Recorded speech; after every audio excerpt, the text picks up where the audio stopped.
नमस्कार। भारत के labour laws में एक बहुत बड़ी क्रांति आई है। कह सकते हैं कि आजादी के बाद का यह सबसे बड़ा बदलाव है। ये जो नए कोड्स हैं, ये लाखों कर्मचारियों और हजारों कंपनियों के लिए काम करने, कमाने और बचत करने के तरीकों को हमेशा के लिए बदलने वाले हैं।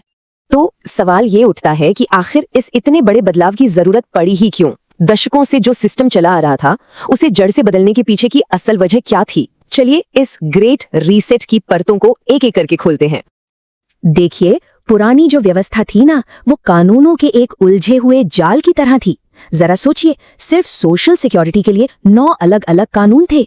अब इन सबको एक ही कोड में समेट दिया गया है और मकसद बस एक था, चीजों को आसान बनाना, यानी सरलीकरण।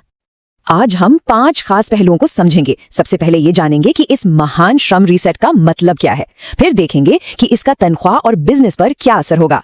इसके बाद गिग इकोनॉमी को जो नए अधिकार मिले हैं, उन पर भी नजर डालेंगे। और आखिर में ये समझने की कोशिश करेंगे कि इसे लागू करने में क्या क्या चुनौतियां आ रही हैं।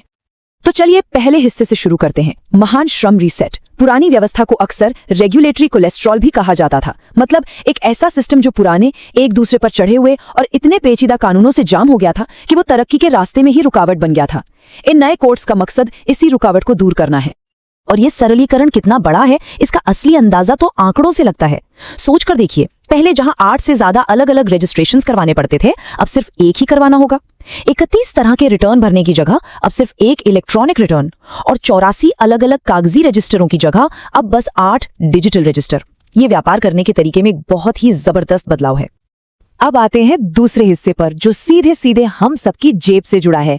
चलिए देखते हैं कि इन बदलावों का एक कर्मचारी की तनख्वाह पर क्या और कैसे असर पड़ेगा।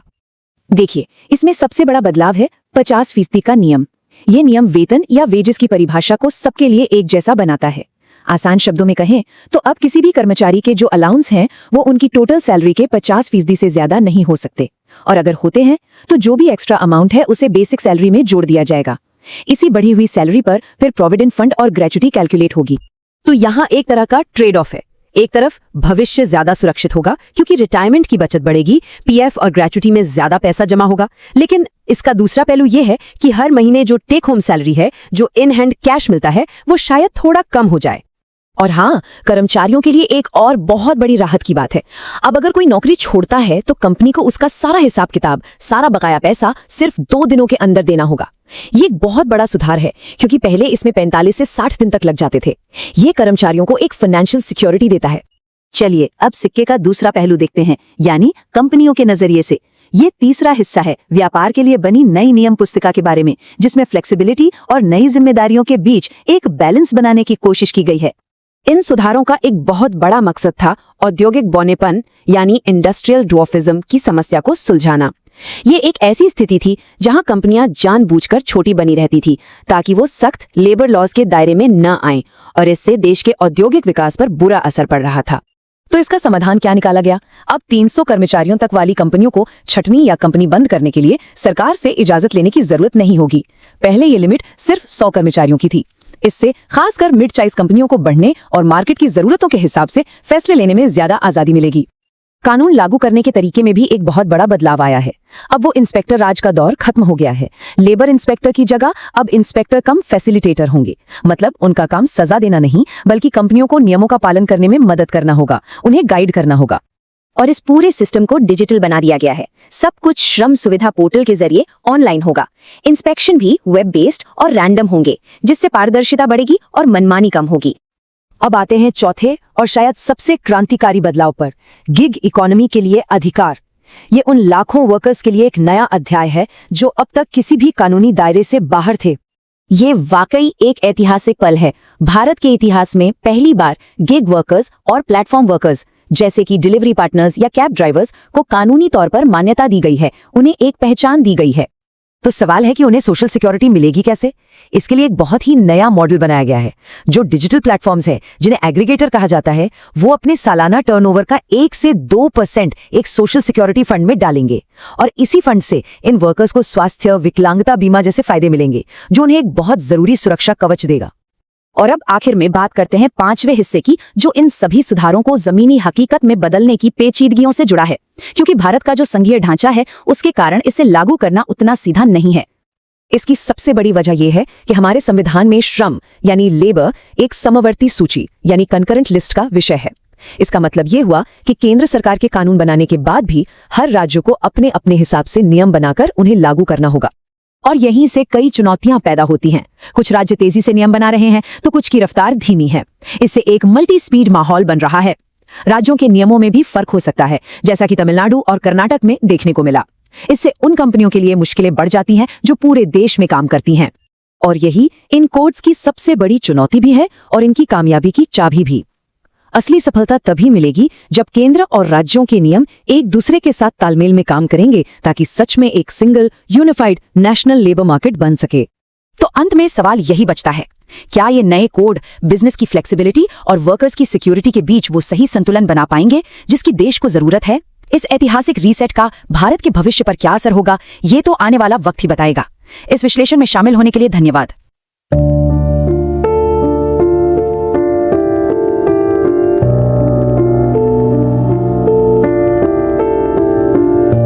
All right, let's jump right in.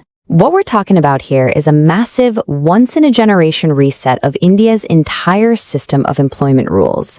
For more than 75 years, the country's been running on this incredibly tangled web of laws, some of them literally dating back to the colonial era. And now, that whole thing is being replaced by 4 new streamlined codes. And this quote really gets to the heart of the problem. You gotta imagine trying to navigate over 40 different central laws, plus more than 100 state-level rules on top of that. It was a complete labyrinth that created so much friction and complexity for everybody. These new codes are meant to be the cure for what's been called regulatory cholesterol. So, to get our heads around this huge overhaul, we're going to break it down into 6 key parts. First, we'll look at that old labyrinth of laws. Then, we'll introduce the 4 new codes. We'll see how they're going to affect your salary, explore some brand new rights for modern workers, understand how they're supposed to boost business, and finally, check out the new digital rulebook that's going to run this whole new system. Okay, so first up, why was this reboot so desperately needed? Well, the old system really had 3 big problems. First, the laws were all fragmented and scattered. Second, the compliance burden was just enormous. And third, it created this culture of inspections, often called the inspectorage, which was known for being punitive and, honestly, a real headache for businesses. Now, this is a really fascinating side effect of the old system. The laws were so rigid, they actually created this bizarre incentive not to grow. For example, the moment a company hired its 100th employee, a whole new world of tough regulations kicked in. So what did a lot of them do? They just stopped hiring. They deliberately stay small, at 99 employees, just to avoid the rules. And that phenomenon, industrial dwarfism, actually held back the economy. So what's the big solution? Well, it's a massive consolidation. The government has taken 29 different, often overlapping, central labor laws and boiled them all down into just 4 comprehensive codes. There's one for wages, one for social security, one for industrial relations, and one covering occupational safety. Simple as that. And this picture really shows you what we're talking about. Look at that. 9 separate acts covering everything from your retirement savings to maternity benefits to workers' comp. They're all now brought together under the single umbrella of the Code on Social Security. It's this kind of simplification that's happening across the board. You know, if there's one single idea to take away from all this, it's this right here. This whole reform is basically a grand bargain. On one side of the deal, businesses get a lot more flexibility and way simpler rules, which should help them grow. And in exchange for that, the social safety net, the protections for workers, gets expanded to cover almost everyone for the very first time. All right, let's get personal. How does all of this actually hit your wallet? Because these codes make some really big changes to how your salary is structured and what happens when you decide to leave a job. So this is the big one. It's a new, single definition of what counts as wages. See, in the past, companies could give you a low basic salary and then pack the rest of your pay with all sorts of allowances. This was a way to legally minimize how much they had to contribute to your retirement funds. Well, the 50% rule puts a stop to that. Now, allowances just can't be more than half of your total pay. If they are, the extra bit gets counted as wages for all those Social Security calculations. And that creates a very real trade-off for pretty much every salaried person out there. Because your mandatory retirement savings, your Provident Fund contribution, is now based on a bigger wage number, the deduction from your monthly paycheck will be higher. So yes, that means a little less cash in hand every month. But, and this is a big but, the flip side is huge. Your retirement savings and your gratuity, that end of service bonus, are going to grow way faster, building a much bigger nest egg for when you retire. Okay, now for another massive change. When you leave a job, how long do you have to wait to get your final pay? The new answer is just 2 days. This is an absolute game changer for employee rights. I mean, we've all heard stories, right? You used to have to wait 45, sometimes even 60 days to get your final settlement. This new T+2 rule makes it the law. Companies have to pay you everything they owe you within 2 working days of your last day. That's a huge deal for your financial stability when you're moving between jobs. But this isn't just about updating old rules. The codes are actually creating brand new ones for the way we work today. A huge goal here is to finally bring legal protections and a real safety net to workers who've been totally outside the system until now. And this is a truly historic moment. For the very first time in Indian law, we have a legal definition for gig and platform workers.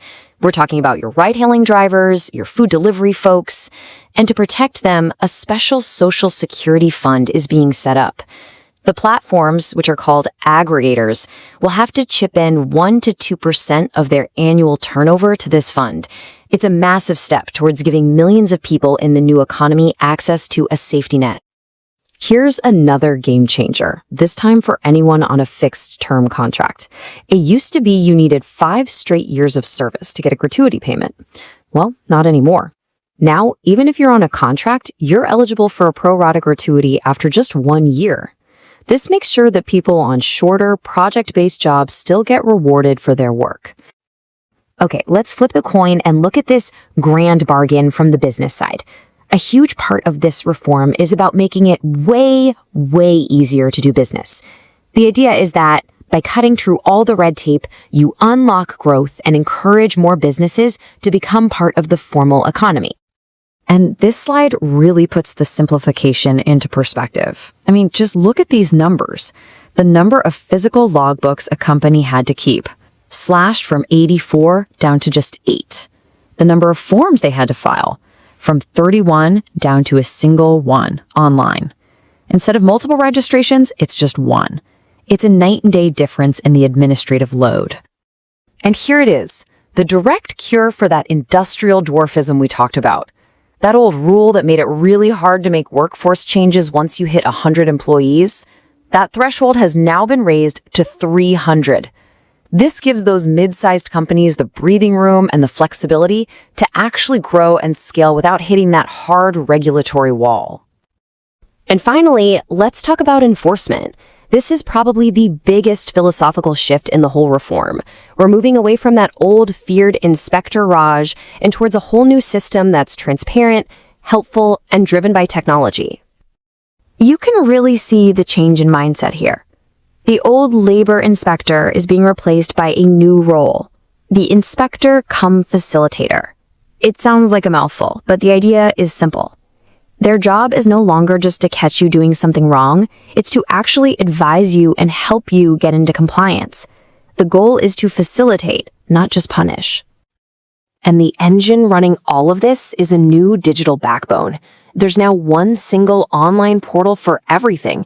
Every business gets one unique ID number, and inspections, they're not left up to some local officer's mood anymore. They're assigned randomly by a computer based on risk factors. And after an inspection, the report has to be uploaded online within 48 hours, which creates a transparent, tamper-proof record of what happened. But, and there's always a but, there is one major challenge. In India's federal system, labor laws are a concurrent subject. In simple terms, that means both the central government and the individual states can make rules. So even though these 4 national codes are passed, each state still has to create and roll out its own specific rules. And that means we're seeing a kind of complex, multi-speed implementation across the country. So what's the bottom line here? These new labor codes are a fundamental rewrite of the relationship between companies and workers in India. It's this huge trade-off, more flexibility for business in exchange for a wider safety net for workers. But the ultimate question is still out there. Is this the blueprint for a modern social contract that's really fit for a new India? Or is it a massive, high-stakes economic experiment whose true impact we just won't know for years to come?